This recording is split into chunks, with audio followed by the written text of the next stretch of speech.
जी अस्सलाम वालेकुम काशकार भराओ। अज असी गल करांगे एक गंदम ते रस्ट पूंगी की बीमारी आती है। इस वीडियो च तुहाडे भरावां नाल असी शेयर करांगे वो बीमारी किदों आती है ते साडी कणक ते की नुकसान करदी है। इस वीडियो च गल करांगे। जिन्ने भी किसान भरा साडे चैनल ते नवे ने और जल्दी नाल साडे चैनल नूं सबसक्राइब कर लैण और बैल दे बटन नूं दबा लैण। जिन्नियां भी साडी ज़राअत दे मुतलक फसलों के मुतलक वीडियो होंदियां ने और तुहानूं टाइम नाल मिल सकन। काशकार भराओ गल करने हुण असीं पूंगी ते रस्ट की बीमारी। ये बीमारी आती जो टैंपरेचर साडा 10 तो 20 डिग्री सेंटीग्रेड ते पड़दा उदों ये अटैक करदी है। ये अटैक करदी है पत्तियां ते। जो पत्तियां ते अटैक करदी है तो ज़ाहिर गल है पत्ता जिहड़ा खुराक ना बनावेगा तो जिहड़ा सिट्टा है वह कमज़ोर होगा, कमज़ोर निकलेगा, दाने सुके निकलन दे। काशकार भराओ ये पता किवें साडी पता किवें लगेगा सानू ये साडी फसल ते आ गई है। काशकार भराओ ये एक पीले रंग का डब्बा या लैना दियां शक्लों में आती है ते पत्तर ते ये जो आती है ये साढ़े 30% तक साढ़े झाड़ च भी कमी लियादी है।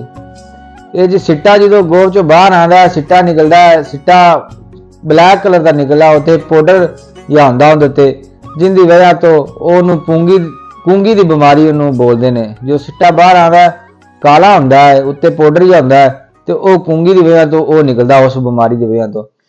काशकार भराओ भूरे ते काले रंग के जिहड़े ने खाकी रंग के डब्बे ब्लैक कलर के डब्बे तने ते आते हैं।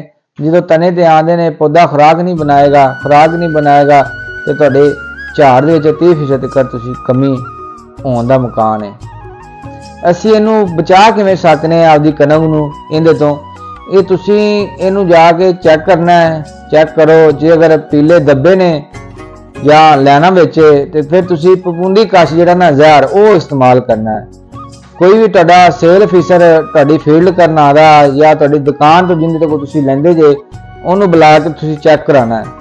तुसीं जो चेक कराओगे अगर मसला है तो तुसीं फफूंदी कश जहर जिहड़ा वो लिया के उहनूं स्प्रे करो तो जिंदे तो तुसीं बच सकदे जे तुहाडा झाड़ अच्छा निकलेगा। जे अगर वो बीमारी आंदी है तुसीं उहनूं स्प्रे नहीं करदे फिर समझ लो तुसीं 30% तक आपदी कणक जो नुकसान करदे पे जे झाड़ च ते तुसीं इहनूं जहर स्प्रेवां जरूर करनियां ने।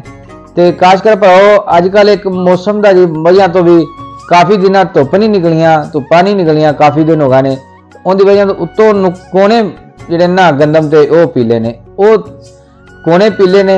जे अगर कोने पीले ने फिर वो मौसम की वजह तो ने। जे अगर पूरा पत्ता पीला है वो टैंपरेचर जो 10 तो 20 डिग्री सेंटीग्रेड पहुँचता है तो उदों समझ लो पीला पत्ता हो गया जर्द रंग का डब्बे आते हैं या लैना विच ने तो समझ लो पूंगी ने अटैक किया होया। तुसीं उहनूं जल्दी नाल स्प्रे करो।